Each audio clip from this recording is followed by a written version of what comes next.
8, 7, 6, 5, 4, 3, 2, 1.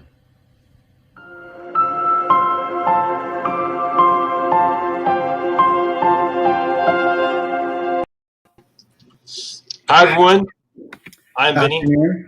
That is David. And I'm wearing a hat today because I did not put gel in my hair today. And it's getting really outrageous. So, Wow. I don't. That sounds really stressful and difficult. Yeah, I need a haircut. And it's a better life, I guess, when you just have a buzz cut right there. It is. It saves tons of money on shampoo, and people don't hoard gel like they hoard toilet paper and things during quarantine. So I'm kind of lucky.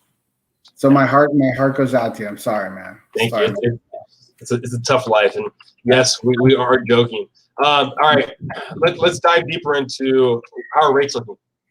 Well, let's look at today. So your average 30-year fix was at 3%. Let's say 3.1% for the APR. And that was your average rate. That's without paying any points. That's with nothing. Also, you saw today and this week, lending restrictions should have got lower for a lot of lenders out there. We lowered our FICO score requirements back down to 640. I don't know if you remember, Vinnie, a couple of weeks ago, we had pushed them all up to 680. Yeah. We're back at 640. What is what are rates sitting as a where are rates sitting right now? Like still low threes, high twos? I would tell you your average rates are the low threes, which is pretty much, let's say your high balance stuff, and that means if your loan amount is above 484,000, which is your usually considered the most expensive loan, that's still averaging like 3.25, 3.375 with no points, which is amazing.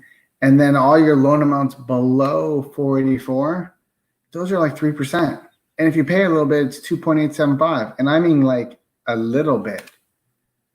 It's pretty much ridiculous. Like I looked at something today, economics. I was reading up on some different economics today and different reports. And I don't know if you knew this, but the greatest job loss and greatest economic impact happened during the Great Depression.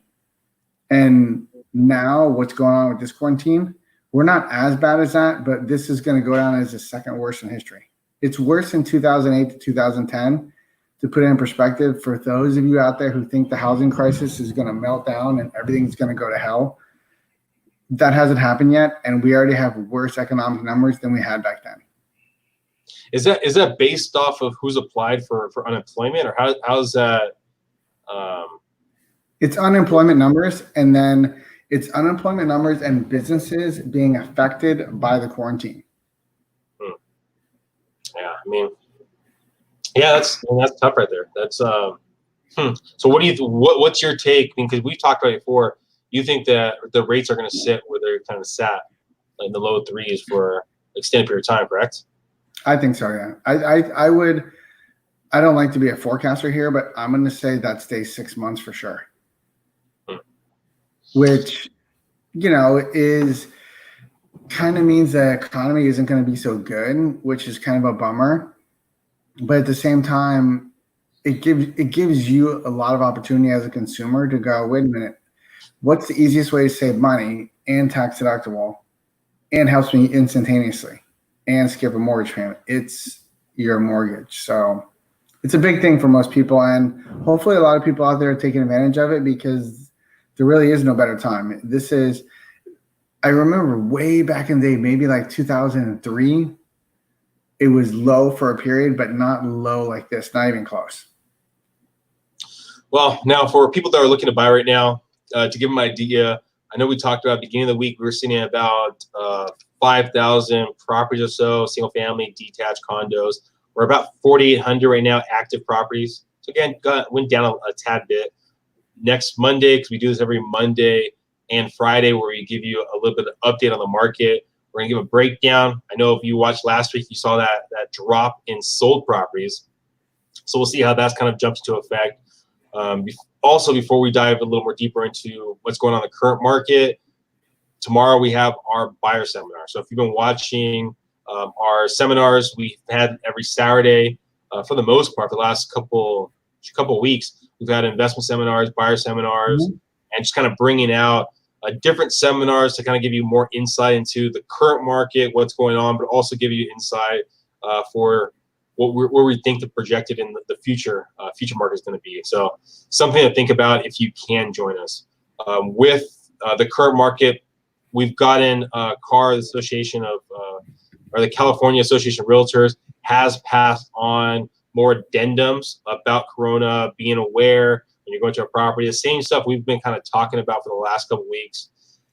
We have, if you know anyone that's looking in the East Lake area, we hear of some possible properties coming on the market. So if you're looking to buy in the East Lake area, you have to be very careful with this word because you can't have any coming soons. And I'm not saying coming soon. I'm just saying that we've heard some rumbling that someone might be putting some house on the market in the East Lake area. So if you have interest, definitely reach out.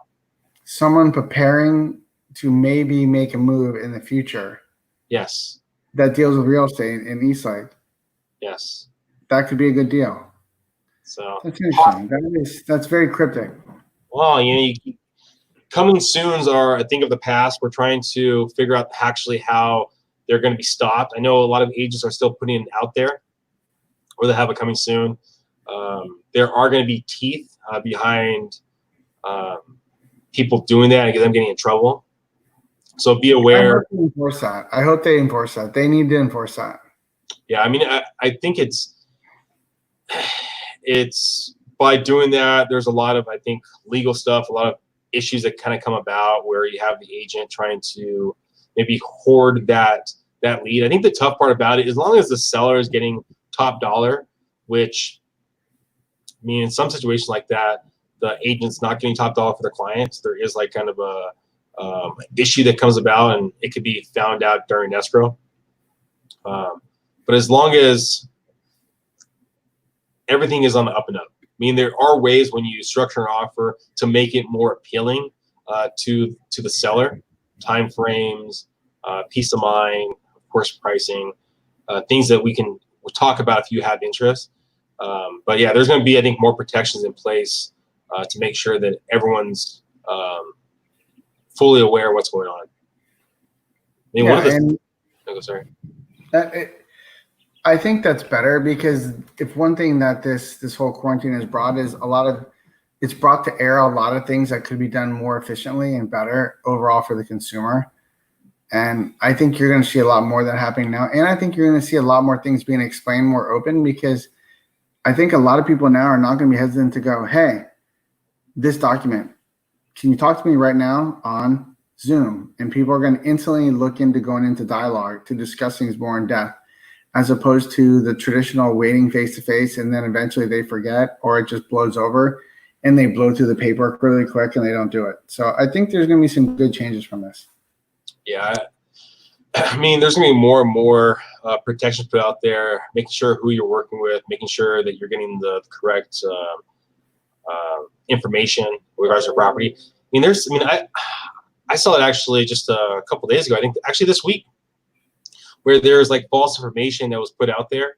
It was one of our old listings that was actually taken off the market, and it was still listed for sale.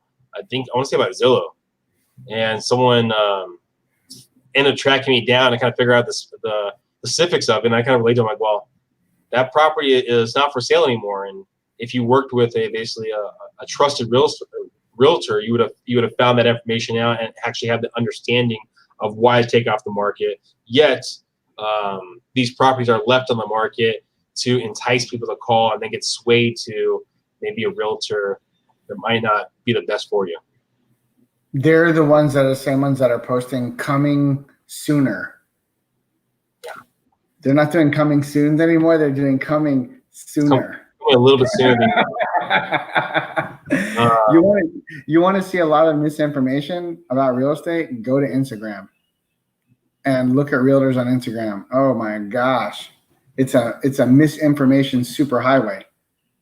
Yeah, no, it definitely is. One last little tidbit before we finish up, we've hit our 10-minute mark, and that's what we're trying to stick at, is if you're looking to buy after the coronavirus happens, be aware. We don't know where the future's going to lie, but if you have to hold off, being for your own personal reasons, keep an eye on the market, not what's actually for sale, but what actually sold.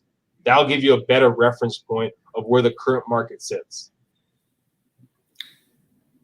Right. And don't make rushy decisions. This is a marathon you're playing. This is not a sprint. You want to start strong and finish strong and ask all the questions you can. That's why me and Vinnie are here. We're here to answer questions. We're trying to provide you with valuable information.